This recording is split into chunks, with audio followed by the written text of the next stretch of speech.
La République démocratique du Congo peine à se relever de 8 années de conflit. Malgré ses richesses en ressources naturelles, les gens se sont retrouvés à la limite de la survie. 3 millions de personnes ont perdu la vie et des millions d'autres leur maison et leur famille.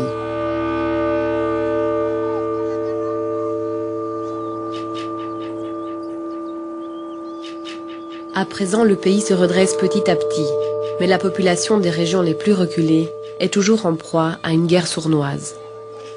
Une guerre menée par des hommes armés et à cause de laquelle femmes et enfants payent un lourd tribut.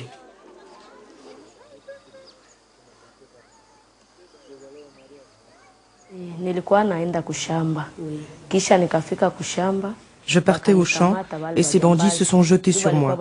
Ils avaient des couteaux et des armes à feu. Ils m'ont prise. Le premier a usé de mon sexe. J'ai beaucoup crié. Le deuxième est passé et il a placé le couteau en moi. Lui aussi a usé de mon sexe. En tout, ils étaient 7. Et puis, il y a eu une déchirure et l'eau a commencé à couler, évidemment avec le sang. Le viol brutal est désormais monnaie courante dans les provinces à l'est du pays. Les femmes et les enfants sont victimes d'agressions alors qu'ils vaquent à leurs occupations quotidiennes à la maison ou au champ. Cette région est toujours infestée de groupes de combattants. Armés, ils s'en prennent à la population locale dans une impunité quasi totale. Lors d'agressions particulièrement violentes comme celle de Mawazo, les victimes sont emmenées à l'hôpital de Panzi à Bukavu pour y être soignées. En 2005, 3600 femmes ont subi une intervention chirurgicale à la suite de violences sexuelles. La plus jeune n'était âgée que de 10 ans. C'est toujours intéressant en fait d'essayer de comprendre comment la violence sexuelle peut amener à des lésions aussi graves que les femmes que nous soignons. Et souvent, c'était des femmes qui, après avoir été violées, on introduisait soit des objets contondants ou des objets tranchants dans leur appareil génital. Et les cas extrêmes, ce sont des femmes chez qui, après les avoir violées, on tire dans l'appareil génital par arme à feu. Pour Mawazo, ce n'était pas encore la fin du cauchemar. Par la suite, ses agresseurs l'ont enlevée. Retenue captive pendant des mois, elle a été violée et abusée à maintes reprises. Seule, elle accouche dans la forêt d'un bébé mort-né. Il est devenu fréquent que le viol soit utilisé comme méthode de guerre, comme moyen de terroriser et de contrôler la population. Et s'attaquer à la femme, qui est la porteuse de la vie, et surtout avec ces niveaux de terreur, je pense que le but est tout à fait en dehors vraiment d'un désir sexuel. Moi, je crois que c'est perturber toute une société. L'objectif, c'est une destruction complète. La femme est-elle devenue un champ de bataille ?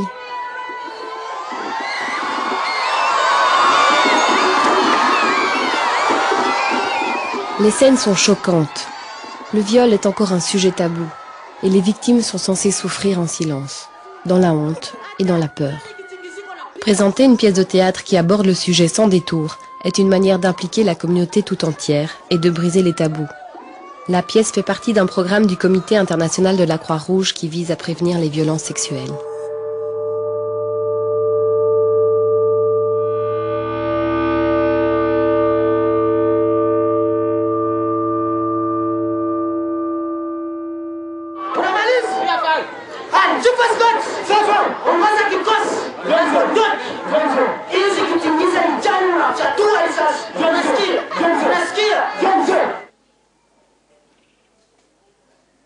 Le CICR apporte aussi un soutien aux victimes de viol. Les femmes reçoivent une assistance médicale, la pilule du lendemain et les traitements pour prévenir le sida. On leur propose aussi une écoute et un lieu où elles peuvent parler en toute sécurité à d'autres femmes qui ont vécu les mêmes expériences traumatisantes. Par notre action, le volet psychosocial notamment, on essaye de travailler à travers les associations qui suivent ces mamans. Au-delà de cet aspect-là, il y a tout le volet économique. Les conséquences pour ces mamans, c'est qu'elles ne peuvent plus aller au champ. Donc, elles ne peuvent plus aller cueillir de quoi nourrir la famille entière. Et donc, elles ne peuvent plus vendre leurs produits au champ. Les gens ne viennent plus au marché. Et donc ça a des conséquences économiques catastrophiques.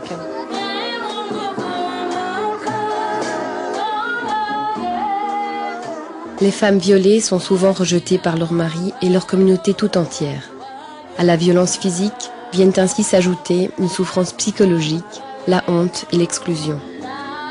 Par le biais du théâtre et de la chanson, les acteurs montrent que ce ne sont pas les femmes qui sont responsables de ce qui leur est arrivé. Les paroles disent « Les femmes ont besoin de tout notre soutien, pas de nos reproches ».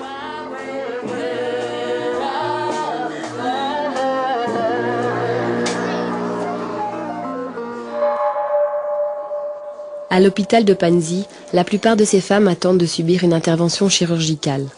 C'est la seule manière de réparer les lésions causées par des agressions sexuelles violentes. Le nombre de femmes traitées est en augmentation. Mais dans les endroits reculés, de nouvelles victimes restent silencieuses. Elles n'ont pas accès aux soins.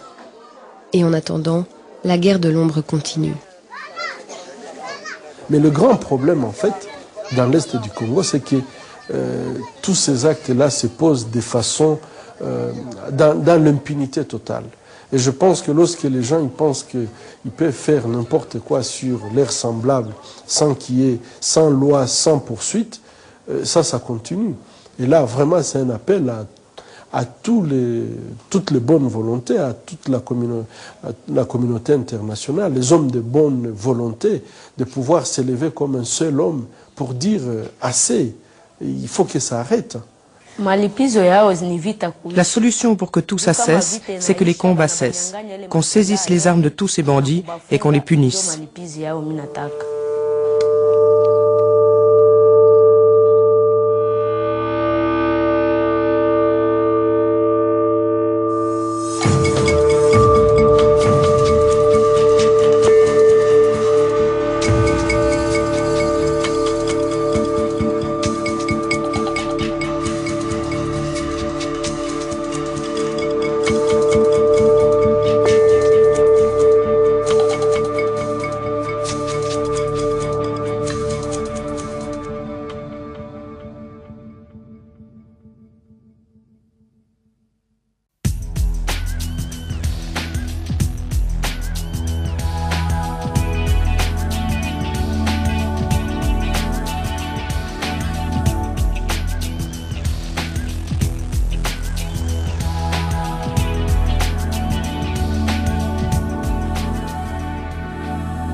Papa yango na tango nzambe na utika journée ya lelo na maboko na yo journée de la femme nzambe na tika na maboko na yo yo ndo zali nzambe oyebi kosala mpona kongo nzambe elika na biso ezali kaka epa na yo toyebi ete yo ozali nzambe oyo obimisa epa na israel na bombu na egypte toyebi ete nzambe yo ndo ozali nzambe ya kongo nayebi ete nzambe mabele ya kongo oyo opesaki yango mpona bakongolais e bakongolaise nzambe na bomoi papa na nga mabele yango ezali ya biso totaleli yo elika na biso kaka epa na yo mpo yo ndo ozali nzambe oyebi kosala mpo oyebi kopesa solution ya mboka na biso mosusu te nzambe na bikamwa kaka yo telema nzambe ete oloba liloba moko mpona kongo biso tozozela kaka solution euta epa na yo nzambe epa moto na mokili te epa na yo nzambe mpo yo ndo ozali nzambe oyo ochangeaka négatif ekomi positif nzambe na bomoi yo ndo oyebi kosala yango nyonso papa natiki na maboko na nzambe mpo yo ndo ozali nkolo na kombo na yesu masiya amen.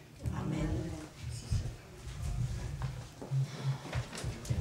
Au nom de toutes les femmes du monde, je vous salue, bonsoir ou bonjour, peu importe à quelle heure vous écouterez ce message.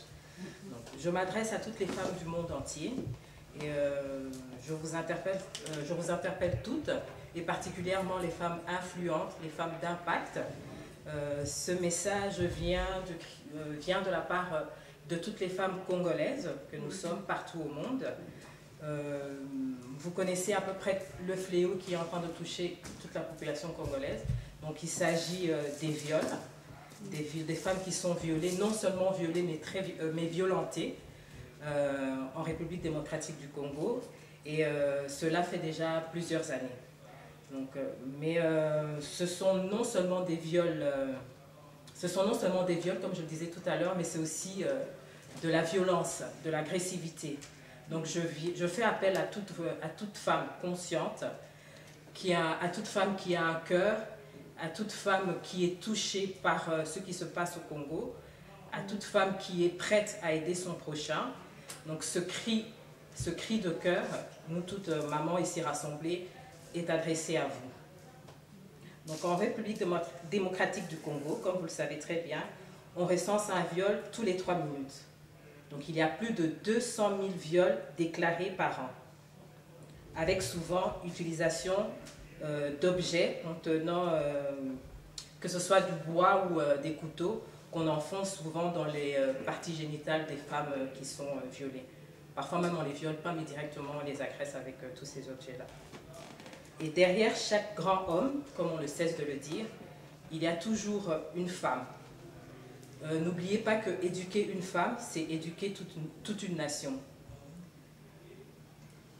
Chaque femme, derrière chaque femme, il y a sûrement une Congolaise qui crie son désarroi et sa douleur, car victime de viol à travers cette humiliation, c'est toutes les femmes du monde, à mon avis, qui sont impactées. Donc je ne pense pas qu'il y a une femme ici dans le monde qui aimerait être violée et en même temps violentée de la sorte. J'aimerais en fait que vous agissiez en première dame, c'est-à-dire en femme concernée en même temps en tant que mère. Parce qu'au Congo, on ne viole pas que les femmes, mais on viole aussi des enfants. On va même plus loin, on viole aussi des bébés. Et dernièrement, j'ai appris aussi qu'on violait des hommes. Donc même si ce message est adressé aux femmes, je pense que la majeure partie des hommes se sentent aussi concernés par cela. En gros, tout ce qu'on voudrait vous dire, c'est que ces femmes souffrent vraiment. Déjà, elles souffrent financièrement. La situation économique pour elles n'est pas... donc, elles vivent une situation économique instable. Donc, nous sommes là pour vous dire vraiment que ces viols, cette violence, toute cette agressivité doit s'arrêter. Il faut vraiment faire en sorte que toute cette souffrance puisse s'arrêter, mais définitivement. Donc vraiment, je vous implore, si toutes les femmes du monde vous écoutez ce message, recevez-les comme toute maman, comme toute mère, comme toute femme concernée, comme toute femme qui se sent impliquée à aider son prochain. Donc faites en sorte que tout ce qui se passe au Congo s'arrête maintenant. Et je vous remercie toutes et j'espère que vous écouterez ce message avec attention.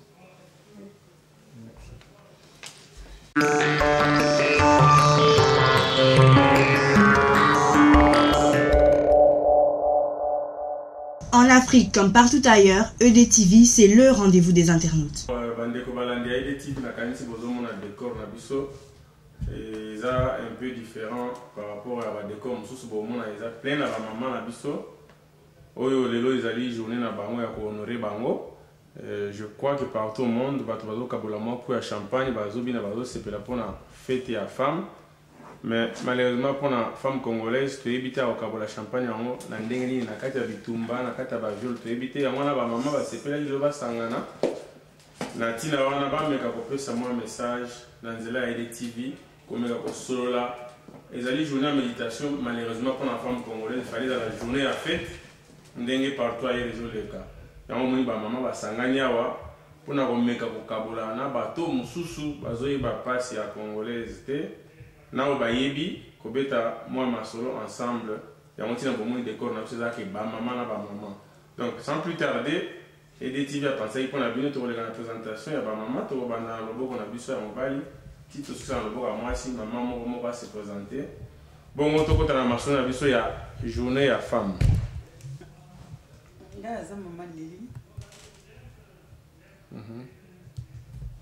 Nga mama Florence ya Congo ne tombera pas. Maman Annick Maluka, ma combattante. Maman Régine, nazali ya lisanga ya ba mama oyo bakokoya mokolo moko te. Pe nazali lisanga ya ba mama congolais. Merci. Maman Mireille, naza représentante de l'association Jefaya. Maman Marthe Nazali, maman le comment est tombé rapa. Nazali parmi ma cofondatrice le comment est tombé rapa. Maman Bibiche, Nazal porte-parole à Jefaya. Merci beaucoup à Nikobalandia TV na kanisi boyoki ba maman ba outi na ba association différentes associations na souci à Congo ya omoni basangani awa mbala musu bomona bango baza na moi ese mbala musu mona le musu mwa mawapo normalement journée il fallait ba sepela mais bon to les gamons bango na masolo na biso ba maman pour eza masolo etalibino to moni le la journée ya femme na mokili mobimba nde to to ba bandeli ya mission ba musu bazo mela champagne lero ba musu ba kata malinga mais Congo na momo boza ba congolaise fete au na bino ezolobela bino nini donc ezali solo ya zimwa liloba gogoloba akabola na bandeko balanda biso na mopona Congo femme congolaise na moma oyo fete ya femme na ozoleka na Congo pona bino elobi nini ngala olobaka ke lelo eza journée de la femme pona Congo eza na mwa pasi mingi na mwa pasi te mais eza pasi mingi. Ok, ba mama ba telema vraiment ba sepela ndenge moko na batu misusu. Po ezala ba misusu pe bazo sepela na bango bien, ezala ba misusu pe ero bazo lela, ezala ba misusu pe ero baza violé, ezala ba misusu pe donc eloko moko ezate ezaka mawa. Na olobaka ke tozala mawa mingi pour la ba mama parce que journal lelo il fallait biso pe to sepela, to mela ba chapane longo na batu misusu nde bazo mela, bazo sepela. Mais eza journée mo pona biso ba congolais pona biso eza journée mo on dirait donc eza ya matanga parce que na oloba matanga pona nini na minute oyo bébé moko c'est sûr azoza la violer na minute ondenga la zolo baboui mais ba misusu bazo sepela na bango mais mama wana azolela na minute oyo bana batikali bofele ba para babomi bango na minute oyo donc pas ces akaka yango pona nga journal lelo nazobenga ngo ezala ngo journée esengote pona nga eza journée moko vraiment eza penda ya mawa penda ya mawa mingi komona ndenge Congo ba mama bazo souffrir tozaka omona ke ce que ezali journée de la femme na kati ya Congo komona ba tongela bana mike bilamba ba jeune ba mama ba tailleur etodi mais lelo na mona biloko de sambra mingi na kati ya nini na kati ya centre na Kinshasa mais na Kivu na tikala omona te ke na journal lelo ba mama vraiment bakena ba tailleur bake kotonga bilamba bazo tongela bana na bango bazo bima na yebi ke kalela kala ba défilé moko boye journée de la femme ba que ça kota parler du peuple et tout mais lelo biloko les a rasoute parce que pas c'est leki na minute mama zape na mbongo sombela mbate azape na mbongo ke na tailleur te ana mbongo pe ya otongela mwana ete parce que misala ezali te azala mobali te le amsu mama na zaka oteka mapa place azaka oteka mapa pe babuka avanda na ndako azala eloko moko akoki kosala te donc journée de la femme na ye ekoleka na ye kala kata ndako na bana na ye ou bien ekoleka na ye na kata ndako na mobali aza te yamsu mobali basi baboma yamsu ekoleka na ye mpe na kata ndako yamsu aza ye moko atikala ye moko bana nyonso basila koboma bango bon mpo na nga na obengaka journal mpo na nga eza journée mo ya mawa eza journée esengo te mpona bacongolais vraiment nalandi mama c'est-à-dire que soki na comprendre yo malamu femme congolaise aza pas seulement kaka victime ya viol mais aza aussi victime na situation économique eza na mboka moyen asepela alatisa mwa bana basepela ya te mbala mosusu mobali baboma place balinga bateka mwa moke babuka donc aza vraiment confronté na difficulté moko énorme ba femme ba vivre dans monde te merci beaucoup toujours ko ba la mission c'est bilingue wa mona ko ba anglais akoyi ko loba wa mona ko ba na français tiluba ki Congo lingala tozana pona ko pesa message na ba femme malobeze pa na bino ngai na loba boye lelo journée de la femme mais moyen to fêter ezate pona Congo ba mama basé sur honneur te ba mama baza violé devant famille na bango devant bana na bango devant bandeko na bango donc tozande ya kosambo so sambo fêter pourquoi bon tozoka nde mawa mingi nde communauté internationale ezomona nyonso ezoleka ata moko tala biso te mais elika ya biso na nzambe nzambe kaza elonga Justement pour nous ça au maman ou toloba. Donc les occasions justement pour la biso malgré que les journées que normalement il faut fêter pour la biso les occasions pour sensibiliser non seulement les femmes mais les hommes aussi à tout ce qui se passe au Congo en fait. Donc en écoutant ben ça journée émission Oyo un peu sensibiliser à tout ce qui se passe au Congo et particulièrement au Kivu au Toloba. Et ça c'est parce que na Kinshasa vous fêter mais pour ébaquer ba musu ce côté musu ba na passe. Ok, merci beaucoup. On va profiter d'un message à maman Nabiso. Tu aussi un peu na femme Oyo pose à la congolaise Oyo quand on a un moment Oyo zala peut quelque part soutien à bandeko Oyo parce que quand difficulté na kati mboka Nabiso. Je pense message nous est kani tozo ko bakaka maman. Oui, bon, je voudrais appuyer aussi mes sœurs. Nazomi Tuna, comment est-ce que tu as fêté tant que tu as la télévision d'Engezoleka? Ce n'est pas seulement nos sœurs qui sont violées, il y a même des grands-mères.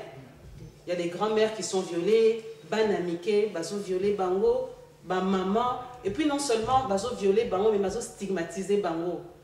Il y a aussi des mutineries. Après, ceux qui vont violer au boye, ce n'est pas que vont violer bango et puis bazo tika bango, non. Bazo détruire l'appareil génital, yabana basiwana. Après, elles sont détruites. Donc, bazo ça là vraiment que il faut détruire reproduction et zalaté. Comment est-ce que Rokyo fêté tant yo une femme aux monde na mahamanding la violence standing wana na télévision. Je crois que tu peux même pas te réjouir. Les lots ils a fêtité pour Nabiso, ils a matanga parce que tout le monde il n'y a pas de solution. Les autorités régionales bazo ça les loroté, encore moins les nationaux et internationaux kututo éviter so bazo ça la kutuni.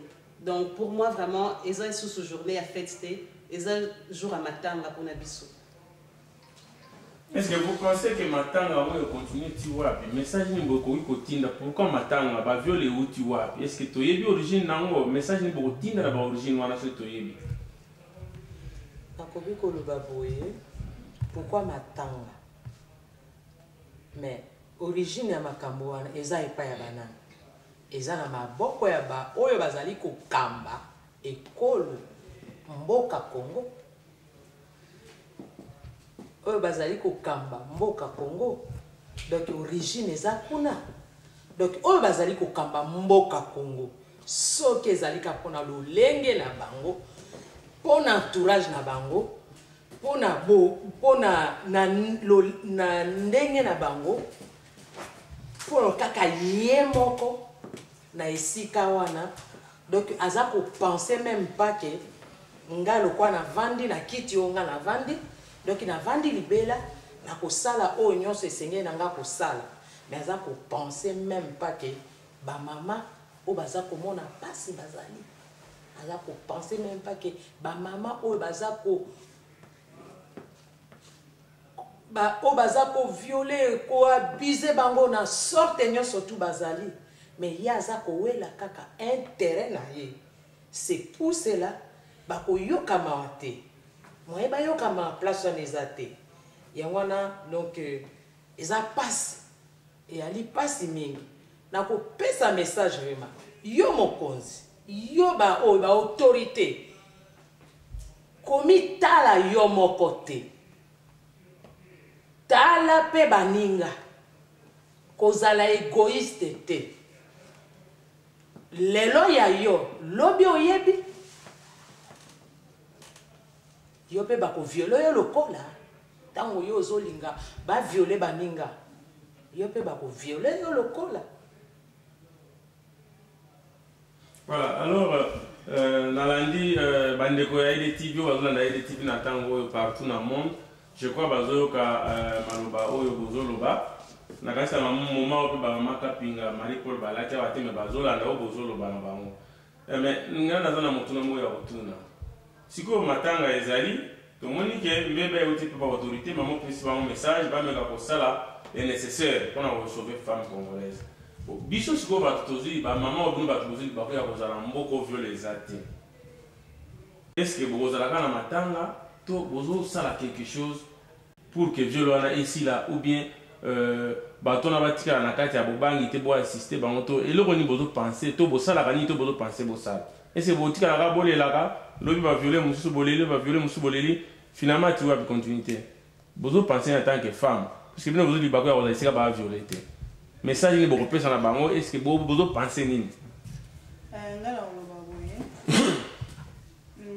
Pour la biso nde tozali na poto tozali na souci mingi puisque mboka neza mboka na biso awa eza mboka bapaya donc biso tokoza na esengo te po te lokola ngai nalobi ke naya na poto donc so bazoviole bato kuna etali ngai te no oyo bazoviole kuna aza ndeko na ngai donc ata naza na poto awa nakoki kozala ata na esengo moke te ndenge bazoviole baza koboma basi donc mwasi aza eloko ya valeur ntango autorité ya mboka bazwi mwasi akomi eloko ya pamba donc sexe ya mwasi ekomi vraiment eloko moko eza na ntina te mais ata bazolala bazolamuka bayebaka mpe ke moto mpe akelaki bato wana azali solution ekozwamaka kaka solution ekozwamaka kaka po bayebaka ke même soki nga nalinga koloba mingi ntango nazobalinga kotia mingi makambo ya nzambe puisque bible elobi oyo oloni yango wana kobuka bayebaka bana na bango vie ya bana na bango ekosuka ndenge nini so totali barégime oyo elekaki na mboka na biso lelo bana na bango songo nini baza nango tozomona bango wana poto tokutana na bango soko baza nango bokondima te ke bana bazalaki bana bakonzi na mboka me bayebaka mpe ekolanda mpe bana na bango ekolanda bango lelo basepela melobi bakolela génération na bango ntina 4 génération na bango ozala ndeni. Merci maman, tozoko bale musumba muso koma na pembeni me maloba ekozanga te po Congo eza munene mais motuna moko elenga na mutu mama moko atuna ngai mesengela kazala wa zo empêchement mama bijou bakotila atuna nga mesiko bande ko na bazo violer bango siko na minute oyo basala nini ngape na profiter motuna na zonse bino yepa za moi silo kwa bino mama bijou bakotila mazana biso te falaza abisiko bakosala nini nde to fandi atokanisa siko bango bazo violer bango to basi ba violer bango siko message ndoko pesa bango bakosala siko nini nga na ozongisela mokesima ozosala mokesima na bo balinga balobaki liboso mais lokola lobaki ke makanisi ye naza na kotuna bamama Kinshasa ebela bamama Kinshasa le minute oyo mpenza na bandi ke uniforme esi otoki bosi bolati mpenza donc lobi défilé na kati ya boulevard mais bozotala sora baninga te eza mawa mingi eza mawa mingi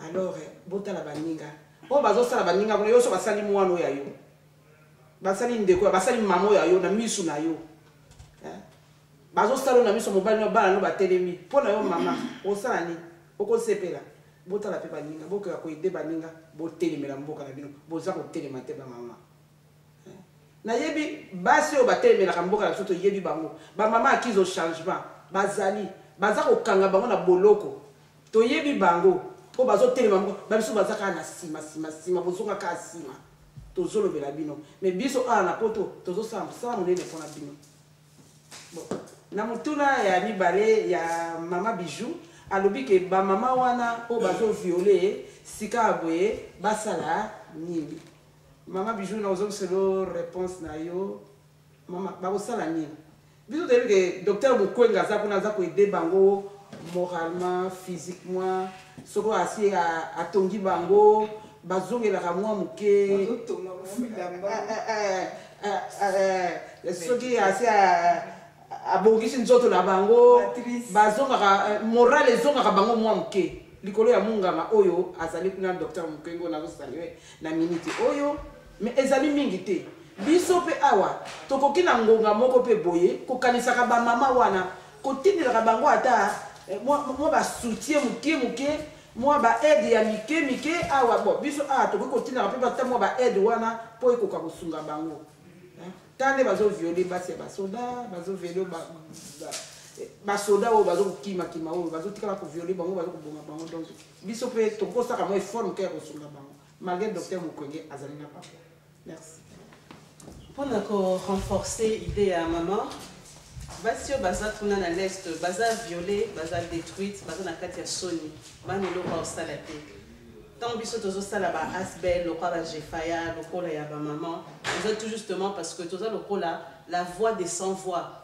Bisonde tozo telemela bango, bisonde parce que kuna je sais que bazana ko banga pe. Tout le monde sait par rapport il y a situation ezanamboka ba autorité bazana kuna exemple le rôle la dictature, c'est toujours le même bus, on a juste changé de chauffeur. Donc baza penza na makasi wana te, bazana liberté wana te de parole. Alors biso tant tozo sala de notre côté awa tant tozo fongola ba asbel ba ONG eza pona ko aider bango tozo lobela bango tozo telemela bango na moi muke tozo rassembler na ba asbel na ba ONG na biso de tozo tindela bango moi ba kisi tozo soutenir docteur Mukwenge. Donc bango je ne crois pas qu'elle peut faire quelque chose. Baza d'abord très démoralisé, baza donc bazali sous bangoté. Donc pour dire quelque chose ou pour battre les mains pour la violence bazo celle la bango, je crois que c'est impossible. Biso de notre côté, c'est vrai toza na poto, ce n'est pas le paradis. Toza awa, toza na pasi, toza na bango, on compatit et c'est pour ça que les lots tozo fongola ba ONG, ba ASBEL pardon, pour na ko soutenir ba maman, ba sœur, ba ndeko na biso ya est. Vraiment, merci beaucoup, la maman. Toujours continuer, tout ça, Okoba, idée fait pesama. Na Moussa, vraiment, bozo ça la idée TV. Alors, manquez jamais que le monsieur Bino, na moni maman là, na loba toujours au loba. On a rajouté au maman par au loba. Donc de notre côté, na ainsi donc l'Occident, les femmes qui sont en Occident africaines, enfin plutôt congolaises au bazar à l'Occident, bazo ça mingi. C'est peut-être pas assez. Nicolas ba finance, mais ba ASBL les a justement, ba ONG les ali. C'est qu'au bino boza de l'autre côté, il faut bosser un peu effort, il faut même télémander maman le bac n'a bandelia. Kola la la la, ezapé ma beko banga banga, ce n'est pas du tout digne, surtout des femmes qui se disent chrétiennes. Normalement une chrétienne, la peur n'est pas de Dieu comme on dit. Donc il faut botter les mains, boluka à travers ba médias mususu, à travers d'autres canaux d'information, que ce soit sur internet ou ailleurs, ba association Oyo, et zo œuvrer pour na bien, il y a Congo. Donc botika la ka ate kotuna to ça nini non. En posant la question, tout ça anime, c'est comme s'il n'y avait pas de solution. C'est comme si, bon, ok, et il y a du bango, mais bon, on n'y peut rien. On peut toujours faire quelque chose. Donc on peut faire quelque chose aussi pour le Congo. Merci beaucoup, maman. On nous apprend aussi à les enfants issus de la viol Luana. Ils sont dans la province orientale. On dirait comment quand il y a bana ou babutamaka. Est-ce que bana wana sort na bango na avenir et vous ala nini et message nini boko zala nango vis-à-vis na bana o baza ici na viol ngala ko pesa message pour na bana wana que babwaka eliki ya mokolo moko te po oya kelaki bango azali po lilobezo bana biso moto akotia elika na moto aza moto akokufa mais kotia elika na Nzambe nde victoire ezali. Bon naza ko encourager vraiment que bana wana babwaka elika te biso tozali na nzela na losambo tozali et puis na nzela na mwa makoki o esengeli biso epai boye ndenge tosalaka ezali tokoluka moyen nini o esengeli po tokoka bongo ko soutenir bango pe moralement et puis intérieurement et puis na lolenge bana bazali tokoza toujours na sima na bango tokobwaka bango te.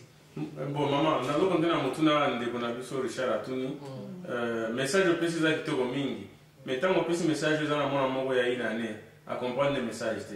Alors d'une autre façon elo ni koloba na bakonzi ya mboka pona bana wana bon eloko na kopesa message pour bakonzi ya mboka mwana oyo ya inane ayibi koloba te et bongo yo mokonzi ndenge ovandi wana mwana oyo ya inane ayibi koloba te akoloba selon nani akoloba selo yo mutu oyo kokipe ye mais mokonzi akoki kosala tu akoki kotinda mutu to délégation moko mpona kolanda koyeba ntina lolenge mpe situation nini oyo mwana oyo ya inane aza kovivre ndenge nini aza kovivre lolenge nini aza kovivre na esika ye azali mpe condition nini mwana wana aza kovivre bato tout baza kuna bakonzi na bato mbongo message na opesa bango pona bana na nyonso bato baza kuna bakonzi na bato mbongo yo moto mbongo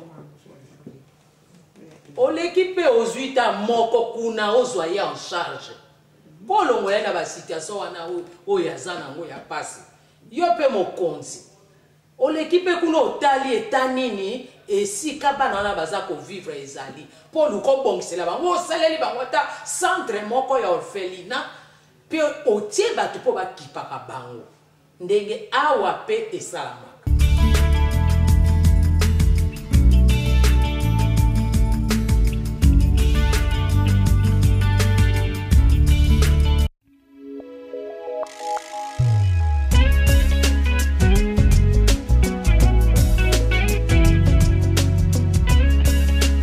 EDTV, Souka. EDTV, image à bien. EDTV, Mambourman. EDTV, image à solo. I love Congo. J'aime bien Congo. J'aime bien République démocratique Congo. Bopeto. Congo, c'est la Congo. La diaspora, chaîne Nabiso à résistance, tout l'andarango. EDTV, Moutarouchalango Tembazate. Namoro leader de leader na telemele yango au nom de Fumukimbangu notre prophète.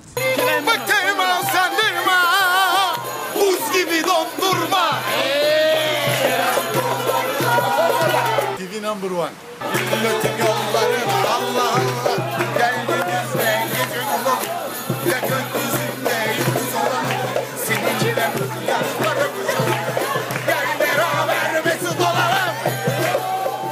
TV number 1.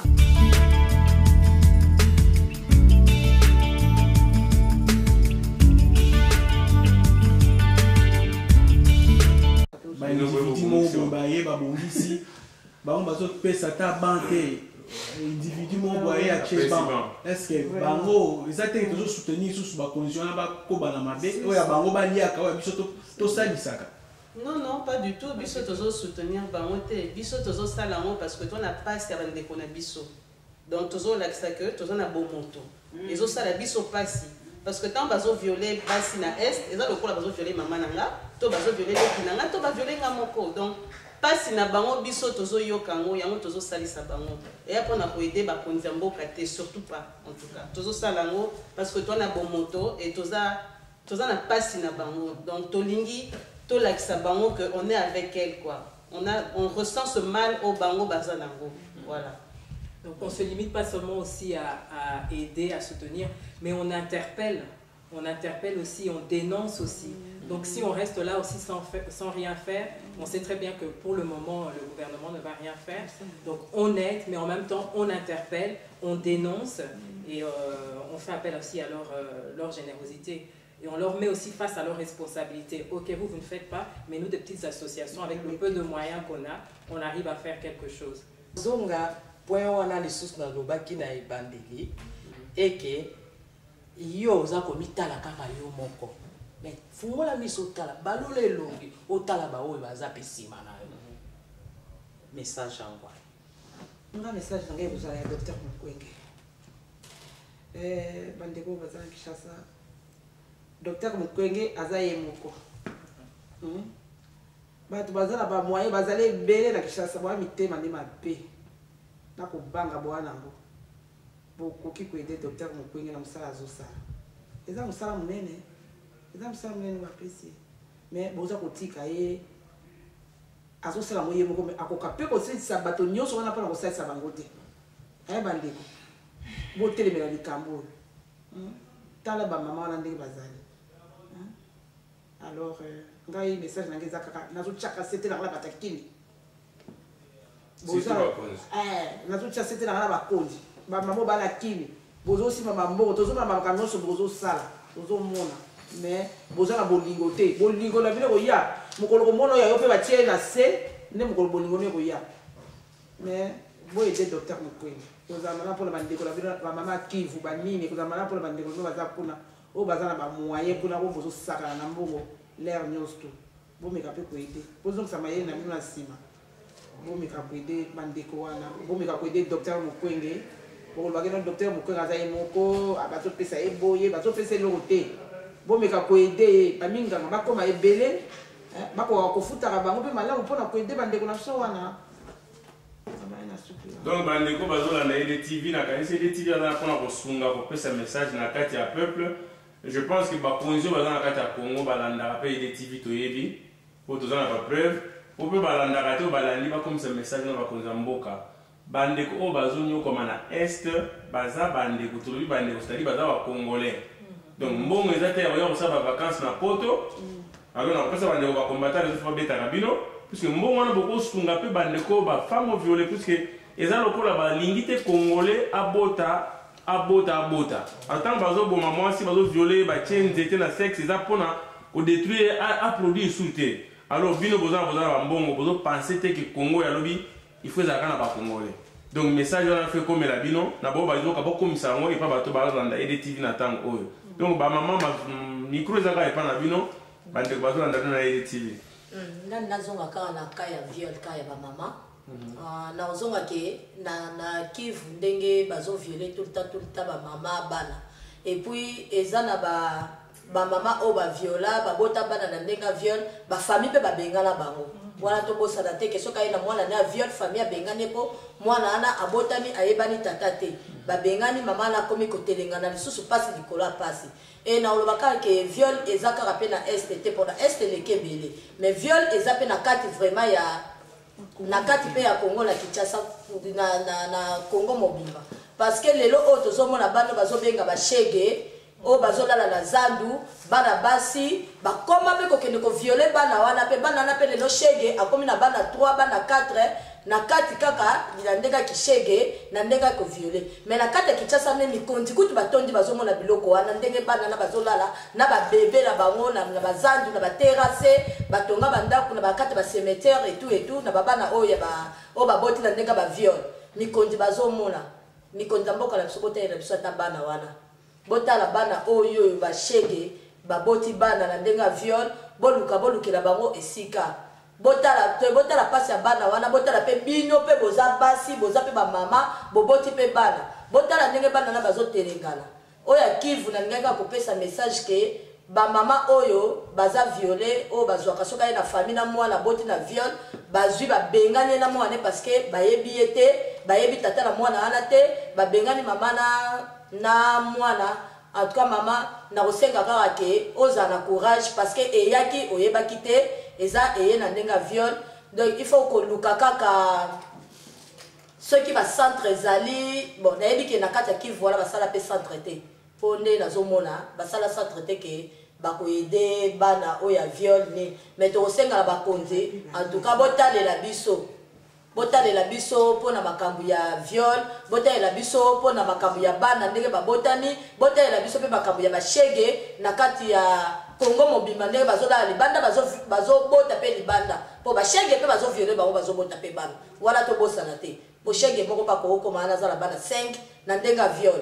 Le message d'angeza kaya wana oya kulona na invité ce maman bazana likambo ba kisapo Christian Confort ya ile TV na Istanbul azolanda pe bino il n'y a pas comme ça message on a ici ka bande comme ça basi baza kuno tozoko baka maloba suka na ba maman batika liko na interpeller ba homme politique na biso pour baba ka éduquer une femme c'est éduquer toute une nation bazo si ça ba maman bazo déshonorer ba maman bon nation on a ko éduquer bango lobi tokeba tolanda mbongo te tokoma bétranger na kati ya Congo biso mo ba congolais tolanda mbongo te ba mapango wana totika ngolo ba indien batika na États-Unis d'Amérique boyebaka osepela lelo bongo lobe zandene omwe banda na pasi kufa na bisengo mais soko za na bisengo ukomi na pasi liwe koma mulai boza maye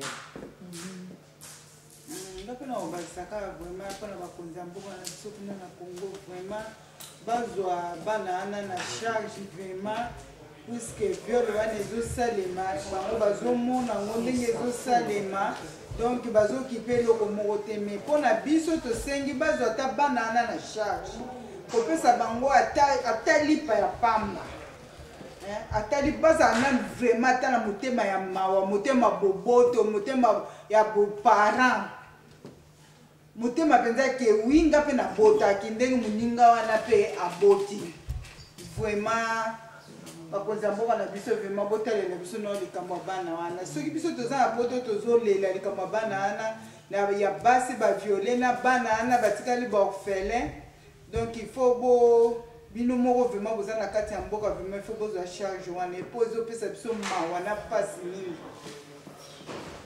Oui, message nanga suka ekozala mingi mingi pour les femmes congolaises. Na ensenga na bino botelema. Levez-vous, n'ayez pas peur parce que la peur ne résout rien. Botelema, bo dénoncer afin que likambwango esila. To komape na esengo. To vivre comme il faut vivre. Moi si aza joie, aza bonheur. Boza matérialité. Vous n'êtes pas un objet de guerre. Na sengi na bino botia kobanga pembeni. Levez-vous, dénoncez pour Mahamango et Souka. Merci. Na kopesa pe message pour na bino ba konzi na biso mboka. Donc sikoyo pour na ba mama basi nyonso baza violé, basi nyonso bazo sila et bongo bino ba konzi na biso. Boboti bana mibali. Bakobala banani. Konzamba sala mwasi na mobali neki. Siko basi ya nyonso tu basili. Bongo bala na bino ya mibali bakobala basi bakobala banani banzete. Donc bakonzi botelema.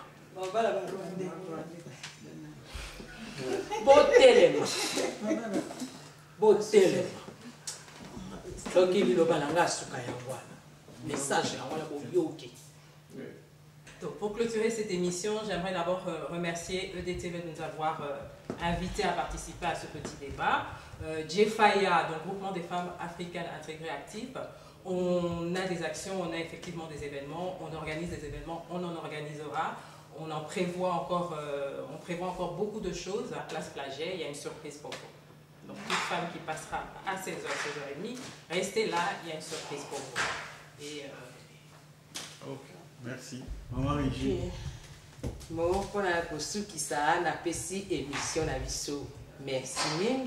Na ninge bobeng si biso to sangani to talipe pour na makambo ba mama na biso baza na kati ya ba situation difficile na mboka Congo. Donc ba mama o baza na kati ya situation difficile na pesi bino mbote mingi bobanga te boza toujours na courage, boza toujours na molende. Bobo kailika te mokolo yali Seigneur moko akotia loboko na ye na yango na kosukisa na kopesa oyanga wa motema na mwana kombo merveille le 8 lelo nde akokisi 18 ans na tombeli yo mbotama elamu vraiment na kombo ya Yesu Christ na pesi au paix, prospérité, joie, longue vie à toi, ma fille bien-aimée. Merci. Pour la kosukisa na osenga merci na EDTV na ndenga sangisi biso na journal le 8 pour la journée de la femme na olobaka ke ba papa to sepeli na biso te po tozala mawa journée de la femme ango eza pasi mingi pour la biso ba mama bino mo boyebi eloko ni ezoleka na mboka la journal le 8 boni baza violé boni bomi boni bazotelenga na siko na balabala bazata na eloko te donc ya mwana omoni ke biso nyonso nde toza boye toza na mawa tosepeli na biso te na journal lelo nasengi ka bamama na Congo courage boza na pasi te boza na pe na kolela te donc nzambe yenda yebi akosunga na suki wana. On a remercié EDTV na ndenge azuita na ye pona oyoka biso ba mama loka lelo ya journée na biso na pie merci. Bon na ndenge pe azosa musana ye kolanda makambo mboka koloba vérité ezoleka na kuna so toza ba journaliste ebele bona kati mboka na biso eza malamu mingi ba journaliste bwana Congo bota baninga o bazomona ta ya kolia na ba famille na bango mais batemi likambo mboka po ba dénoncer bamabe nyonso ezoleka na Congo mpe baloba verité na oyo eza osalema bino mpe bolanda lokolo wana. Merci.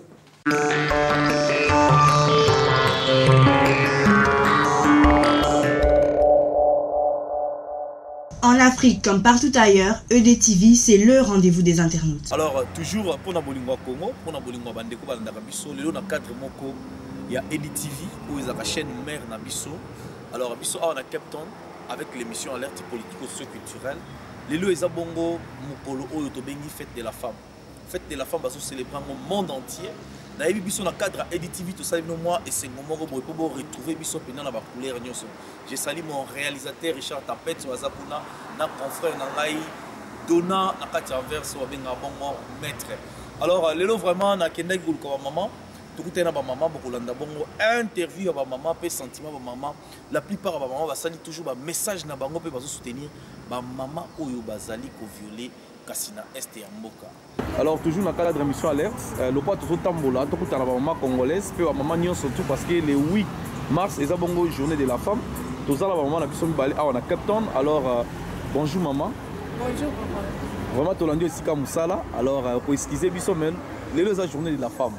Journée de la femme, tu éviter pour la bino ba maman ils ont inspiré bino nini et surtout que ba maman na biso ba femme congolaise.